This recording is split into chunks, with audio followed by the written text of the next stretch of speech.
Tragedy king की real story. इसका सिलसिला शुरू होता है 1940 के दशक से। एक युवक जिसने आज तक कोई फिल्म नहीं देखी, वो पहली बार में ही बॉम्बे टॉकीज जैसे स्टूडियो का हीरो चुन लिया जाता है। वो हीरो देखते ही देखते सिनेमा के सबसे बड़े नायक के रूप में उभरता है। 50 के दशक में वो ट्रेजेडी किंग के नाम से मशहूर होता है। ये उस हीरो की सिनेमाई छवि है। इससे अलग उस नायक की एक अलग कहानी थी। अब वो कहानी किताब की शक्ल में आई है, दिलीप कुमार की सब्सटेंस एंड शैडो।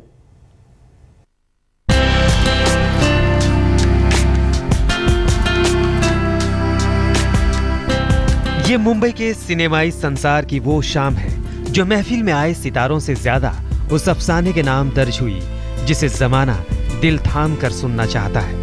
कहानी दिलीप कुमार की, जिसे जमाना अब तक औरों की जुबान से सुनता रहा है। हिंदुस्तानी सिनेमा के ट्रेजेडी किंग की कहानी अब उन्हीं की जुबानी सामने आई है। पत्नी सायरा बानू और फिल्म पत्रकार उदय तारा की कलमबंद किताब द सब्सटेंस एंड शैडो में। जी हाँ, बहुत ही बड़ा दिन है और मैं बहुत ही बड़ा फैन हूँ यूसुफ साहब का, हमेशा से रहा हूँ। तो मुझे बड़ी बेसब्री से इंतजार था कि ये किताब कब आए और मुझे पढ़ने का मौका मिले उनकी ज़िंदगी के बारे में, उनके काम के बारे में, उनके अनुभवों के बारे में।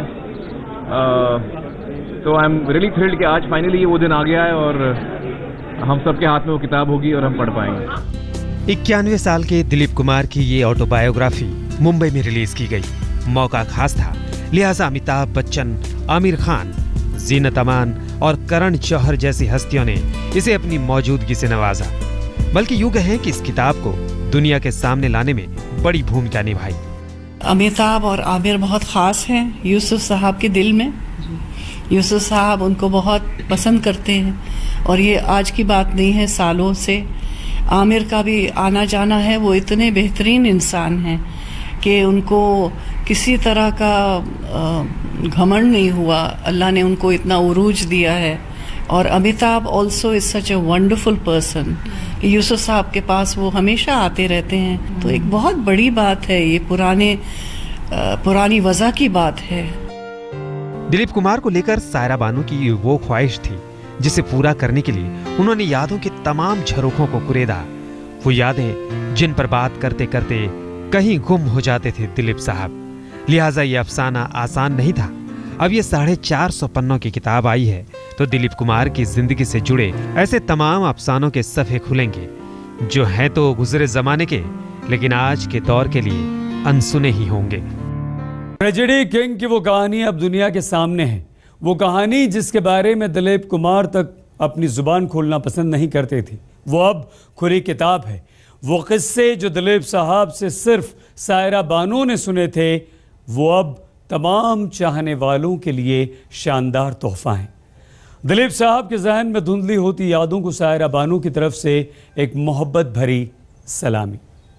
जो लिखा जा रहा था वो आम तरह से लिखा जा रहा था।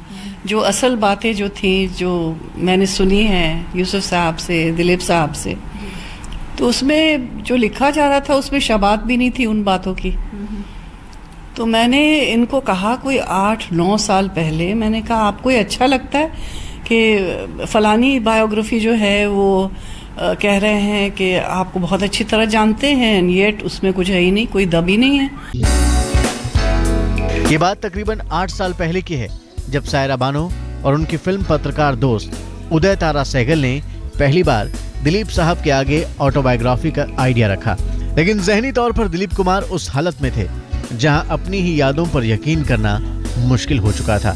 डिमेंशिया नाम की बीमारी से पीड़ित दिलीप कुमार याद तो 50 साल पहले के वाकया भी कर लेते हैं, लेकिन इस मर्ज में अक्सर 50 सेकंड पहले की बात भी जहन से उतर आती है। लिहाजा इतने लंबे सफर को एक किताब के सिलसिले में समेटना आसान नहीं था। लेकिन इसकी बजाय जो उनके बारे में लिखा कहा जा रहा है वो भी खटक रहा था। जो लिखा जा रहा है it is not up to the mark.